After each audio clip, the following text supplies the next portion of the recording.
Misalnya ada anak muda ingin bertobat, kejahatannya banyak yang pernah dikerjakan. Beliau melihat yang mampu bimbing engkau, itu majlisnya ada di sana.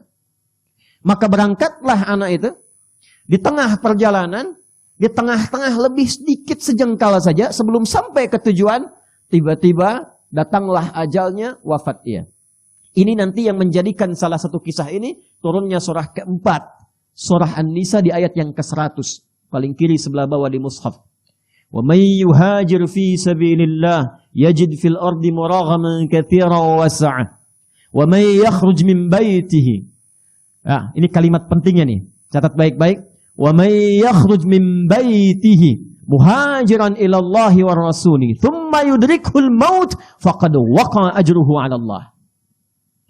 Siapa yang berniat hijrah memperbaiki diri sampai ke tempat dia belajar, masih ada ajal dia berkehidupan, merubah dirinya, maka Allah akan ganti semua yang buruk-buruk rezekinya, keberkahan di rumahnya, perilaku dia yang kurang baik akan dirubah oleh Allah, semuanya berkah dan jadi baik. Karena itu kalau antum datang ke majelis ilmu, cirinya bukan sekedar bertambah ilmu, tapi ilmu yang antum pelajari merubah antum jadi lebih baik. Jadi termasuk ahli Quran. Saya dengar di sini sebulan ada khataman Quran. Ciri berhasilnya bukan berapa banyak yang dibaca. Quran surah ke-35 Fatir. Di ayat yang ke-32. ثُمَّ أَوْرَثْنَا الْكِتَابَ الَّذِينَ اصْطَفَيْنَا مِنْ عِبَادِنَا فَمِنْهُمْ ظَالِمٌ لِنَفْسِهِ وَمِنْهُمْ مُقْتَصِدٌ وَمِنْهُمْ سَابِقٌ بِالْخَيْرَاتِ بِإِذْنِ اللَّهِ ذَلِكَ هُوَ الْفَضْلُ الْكَبِيرُ. Orang yang berhasil menjadi ahli Quran, kata Al-Quran, adalah orang-orang yang menjadikan Quran yang dia baca, dia hafalkan, mampu merubah dia menjadi lebih baik. Jadi kalau antum belajar, masih ada kehidupan, ilmu yang kita pelajari, menambah wawasan, mendekatkan diri kita dengan Allah. Imannya naik, ilmunya bertambah, perilakunya berubah. Itu yang akan diangkat derajatnya oleh Allah Subhanahu wa taala. Quran surah ke-58 di ayat yang ke-11. Yarfa'illahu alladhina amanu minkum walladhina utul ilma darajat. Tapi kalau antum berangkat, niat ingin taubat, niat ingin berubah, niat ingin hijrah, bahkan belum sampai ke majlis, belum sampai ke Masjid Fatimah Muhammad, baru di tengah-tengah perjalanan niat ingin berubah, thumma yudrikhul maut, seperti pemuda tadi tiba-tiba maut datang di tempat, di keadaan yang bahkan tidak dia duga. Ya, 5 hak prerogatif Allah. Quran surah ke-31 ayat 34. Innallaha 'indahu 'ilmus sa'ah wa yunazzilul ghaits wa ya'lamu ma fil arham wa ma tadri nafsum bi ayyi ardin tamut. Ya, awas tuh. Wa ma tadri nafsum madza taksibu ghada wa ma tadri nafsum bi ayyi ardin tamut. Tentang kiamat terjadinya kapan, detiknya, harinya, menitnya, jamnya. Pengaturan tentang cuaca, tak ada kepastian cuaca, yang ada perakiraan cuaca. Apa yang akan diatur di alam rahim? Tentang lahirnya, qadanya, qadarnya, jenis kelaminnya dan sebagainya. Apa yang terjadi kemudian dan kapan dan di mana, serta kita akan kembali pada Allah Subhanahu wa taala. Wafat di pertengahan, kata Allah, saya terima niatnya, diterima niatnya, digugurkan dosanya, diterima taubatnya, dan langsung langkahnya menjadi pahala awal baginya. Kebayang nggak? Dosanya gugur semua tuh dengan niat taubatnya. Lalu dia melangkah, langkahnya itu dihitung sebagai pahala awal. Jadi dosanya gugur, amalan dia ada, cuma langkah aja. Nah itu ya yang terjadi pada anak muda tadi. Di pertengahan dia bertaubat, dia istighfar tuh. Astagfirullah, astagfirullah, astagfirullah. Itu menggugurkan dosanya. Ya. Jadi yang diperbanyak tuh istighfarnya. Begitu dia istighfar, dosanya gugur, di tengah-tengah lebih selangkah, sudah punya amalan.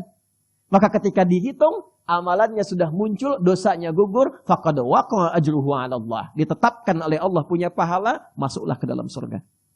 Terlepas dari itu semua, kita akan satukan semua pembahasan itu dalam apa yang telah kita dapatkan tadi, sumber utamanya, supaya tak keluar dari Quran dan Sunnah dan antum tidak bisa mendebat. Kita ambil Quran, hadis, Quran, hadis, Quran, hadis. Ya, mendebat Quran berarti mendebat Allah, kufur. Mendebat hadis, mendebat Rasulullah sallallahu alaihi wasallam, bermasalah.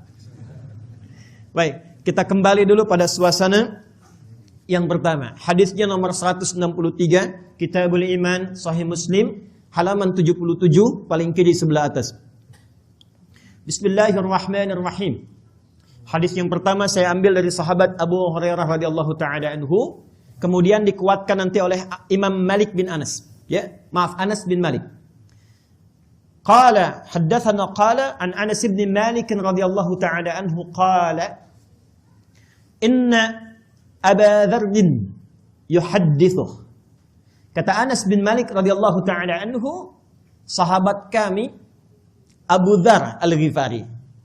Abu Dzar Al-Ghifari ini nama aslinya Jundub bin Junadah. Jundub bin, bukan Junub, Jundub. Jundub bin Junadah. Biasanya berteman kalau meriwayatkan hadis dengan Mu'adz bin Jabal. Dua-dua ini kompak nih, duet, sering duet meriwayatkan hadis. Termasuk tadi doa antum, alhamdulillahilladzi ahyana ba'dama amatana wa ilaihil. Nah, itu diriwayatkan oleh duet Mu'adz bin Jabal dengan Jundub bin Junadah. Antum ngaji Al-Arba'in An-Nawawiyah tuh, ya, nomor hadis yang ke-18 tuh. Ittaqillaha haitsu ma kunta wa atbil hasanata sayyi'atal hasanata tamhuha. Itu riwayatnya dari Mu'adz bin Jabal dan Jundub bin Junadah. Kenapa disebut Abu Dzar Al-Ghifari? Ingat rumusnya? Al-Ghifar berarti dari Ghifar. Ghifar itu kampung begal. Ingat tuh. Jadi sekampung begal semua. Nah, di antara pemimpinnya Jundub ini. Singkatnya, ada kilatan yang masuk ke hatinya mengatakan, mau sampai kapan jadi begal? Dan itu pasti, selalu ada itu kilatan itu. Jadi Allah tuh dengan sifat rahmannya tidak membiarkan seorang hamba berkehidupan kecuali mendapatkan bagian dari hidayahnya. Itu yang dimaksud Quran surah ke-29 di akhir ayatnya. Walladzina jahadu fina lanahdiyannahum subulana. Kenal Firaun? Ayo bilang kenal ya. Firaun Fir'aunnya.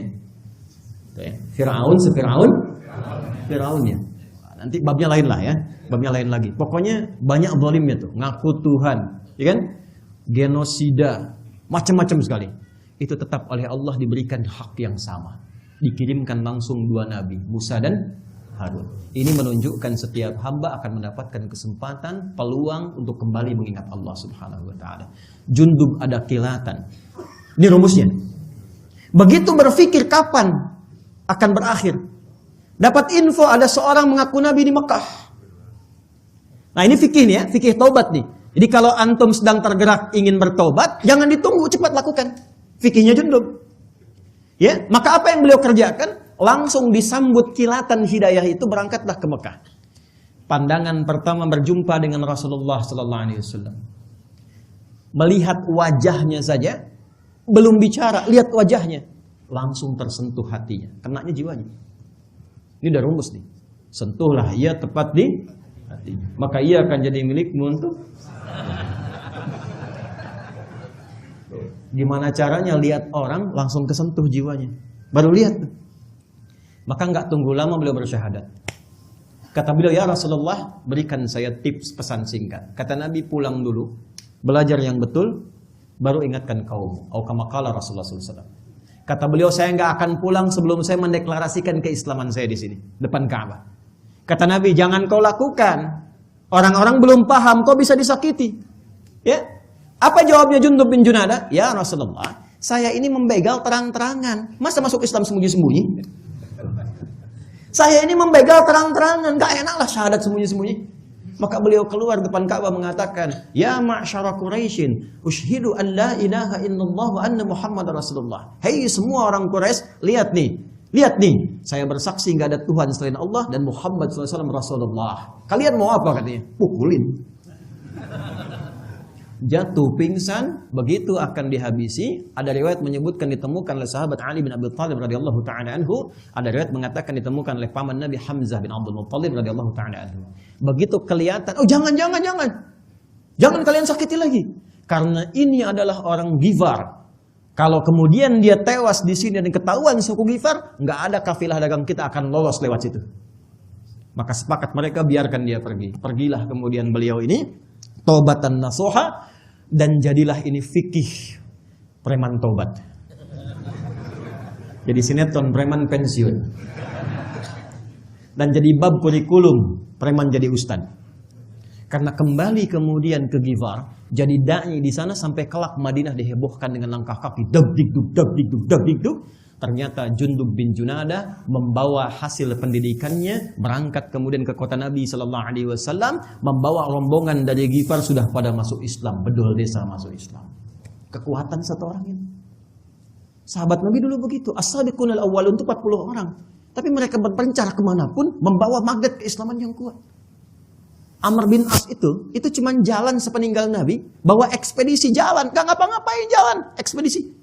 Afrika Utara dijelajahi. Dari Mesir, Libya, Tunisia, Aljazair, Maroko sampai ke Syam. Syria sekarang ada 4 negara, Libanon, Jordania, Palestina, Syria. Insyaallah kita selesai ini kita salat ghaib ya. Untuk yang musibah di Turki dan Syria. Itu semua yang dilewati muslim semua dan maju. Dan kelak Afrika Utara itu yang dilewati akan jadi provinsi negara Islam masa itu. Gubernurnya Musa bin Nusair, kodamnya, panglima kodamnya itu ya. Itu panglima namanya Tariq bin Ziyad. Satu kekuatan panglima ini bisa membuka wilayah Iberia, dikenal dengan Andalusia, wilayah Portugal dan Spanyol sekarang ini, dan punya peradaban Islam selama 7 abad ada di situ. Makanya dibukanya Fatah. Inna fatahna laka fatham mubina. Fatah itu apa? Membuka kebaikan. Jadi orang Islam itu dimanapun berada mesti membuka semua nilai kebaikan. Antum ke kantor jadi orang baik, buka semua peluang kebaikan. Yang disiplin antum, yang jujur antum, tidak korupsi, disiplin, paling sabar, tepat waktu, paling bagus hasilnya, buka semua nilai kebaikan. Nanti kalau ditanya, bagaimana Anda bisa begini? Jawab, Islamlah yang mengajarkan saya seperti ini. Itulah hidayah. Itulah hidayah. Nah, ketika masuk Islam diviralkanlah tempatnya dari Ghifar, maka dikenal dengan Abu Dar al-Ghifari. Kenapa yang disebutkan Abu Dar al-Ghifari-nya bukan nama orangnya, untuk memberikan kesan kepada orang setelahnya. Nih saya nih, dulu saya mantan begal, sekampung begal semua, tapi Islam berubah saya menjadi orang baik dan dekat dengan Nabi, meneruskan risalah dakwah beliau. Itulah kalau antum ngaji tahu sanadnya, jadi kita bisa berubah. Dulu pembegal jadi ahli hadis, jadi ustadz. Kenapa saya nggak pernah begal orang, nggak bisa mendapatkan hadis Nabi SAW?